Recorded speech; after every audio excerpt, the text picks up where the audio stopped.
Gunay. Meron kang nakaduplicate sa Vienna. Bibi Gunay.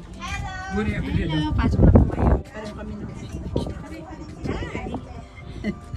Gray, summer. Ay, gray ba yan? Sa akin kasi parang olive green. Ay, maganda yung linya, olive. Olive green. Home sweet home. Home sweet home. Ano ito ba? Ano?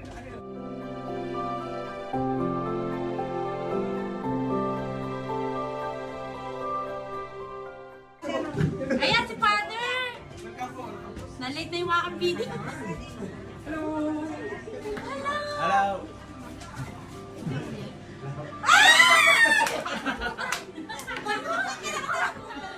Grabe! Sabi ko tatawagan ko eh. Sabi ko late yan. Kalukang ito.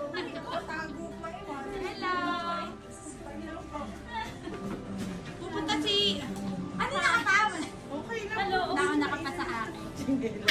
Pasok po kayo. Ayan, madam. Ito si Glenn. Si Sister Kay. Si Sister. Si Nanay. Parang ngayong nanay lang na Ako si Kuya Randy. Kuya Randy. Hello po. Kaya nakapatid namin isa. Nanay, nanay, may natumukha na inay din. Kamukha rin niya na inalite rin. Nakumukha na namin. Nice to be here. Welcome po, Father. Yes, yes, yes. Si Glenn, sunod sa akin yan. Ate mo. Ate niya.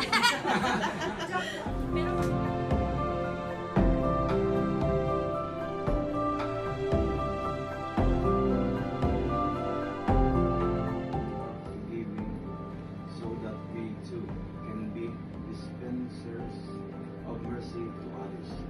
Amen. This is our first stage, faith. The head of the family now reads the Holy Gospel.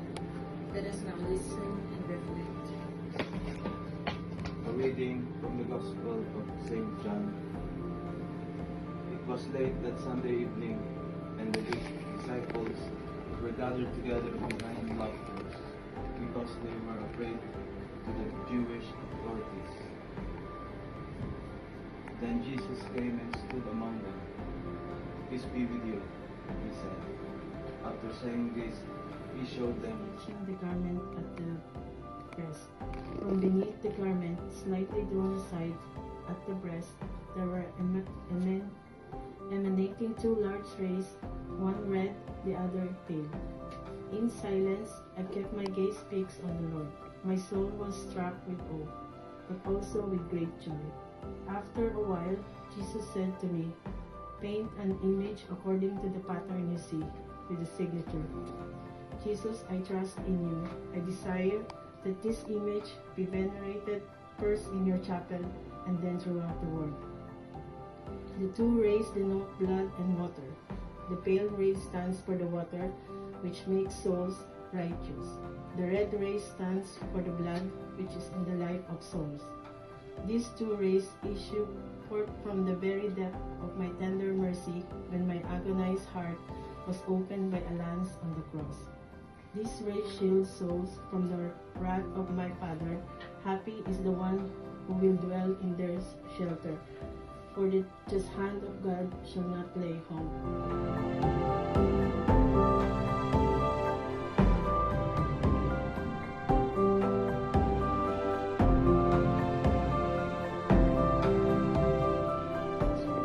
Personally, pasalamat talaga dito sa devotion na ito dahil nakarating din ako dito for the first time sa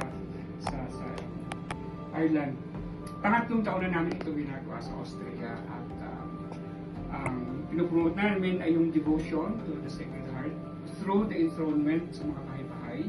Actually, yung ine-enthrone namin ay yung malaking dihamak na litrato na image ay wala, malayo eh. So, yun na lang muna. Tapos, kasi after one week itong European prayers na magagaling dito, ay kinukuha namin yung image sa malaki at yun ang iniiwan namin na regalo namin sa inyo. Kaya, yun yung gagamitin natin. Si Jesus yung mawaing Diyos natin. Si Jesus yung tumitingin sa puso ng bawat isa at hanggat lahat ng kanyang pag-unawa, pagpapatawad at pagmamahal ay kanya pinapakita. At ang pagpapakita niya dito sa atin ng kanyang awa ay dito sa ating binasang ebanghelyo ay kapayapaan at kapatawaran ng kasalanan. So siguro yun ang dalawang pinakamahalagang bagay na kailangan natin sa ating buhay spiritual. At totoo naman kung isipin mo kapag ka mapayapa ka, di ba, parang ang ganda ng buhay. Kung napatawad ang iyong mga kasalanan, talagang wala kang guilt. Guilt is a very big burden sa utak natin at sa puso natin. Kaya kung yun ang matatanggal sa atin, ay napakasarap ng buhay. No? So yung dalawang bagay niyan na ipapakita yung awa, the divine mercy, yung awa ng Diyos. Lagi sinasabi din na ang pinaka-nais na Jesus na marating na kanyang awa ay yung mga makasalanan, the sinners. Kaya nga magiging bahagi ng promotion na ito ng devotion, yung always praying for the sinners. Na yun ang Because is given, Jesus Christ, His Son. Give thanks with a grateful heart. Give thanks to the Holy One. Give thanks because it's given, Jesus Christ, His Son. And now let the weak say, I am strong. Let the poor say, I am rich, because of what the Lord has done for us. And now let the weak say, I am strong. Let the poor say, I am rich, because of what the Lord has done for us. Give thanks. Malaya, buhay na masagana, buhay na may mas malalim na pagtitiwala at pananampalataya sa Diyos. Nawa kayo at lahat ng inyong mga mahal sa buhay ay laging iligtas ng Panginoon sa lahat ng sakit at karamdaman, sa lahat ng sakuna at kapahamakan, sa lahat ng tukso at kasalanan. Manatili kayong tapat sa isa't isa bilang isang pamilya. Manatili kayong tapat kay Jesus sa kanyang aral at sa kanyang simbahan hanggang sa huling sandali ng inyong buhay. For the imposition of my priestly hands, and for the intercession of the Blessed Mother and all the angels and saints in heaven, may the good and loving Lord bless you always, the Father, the Son, and the Holy Spirit. Amen. Makaktong sa mga. Oy. Okay. Salamat po.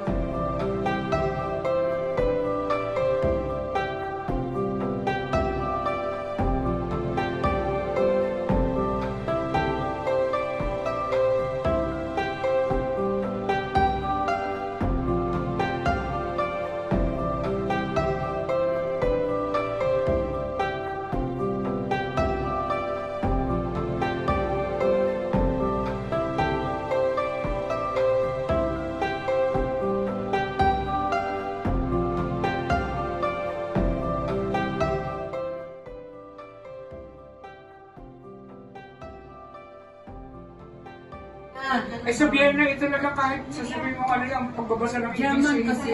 German kasi doon. Parang hindi na. Ito parang normal na sa inyo. English. English kasi ang salita. Kuya, thank you sa pagkain. Magbe-bless ng pagkain si Father. Basta tayo ulit.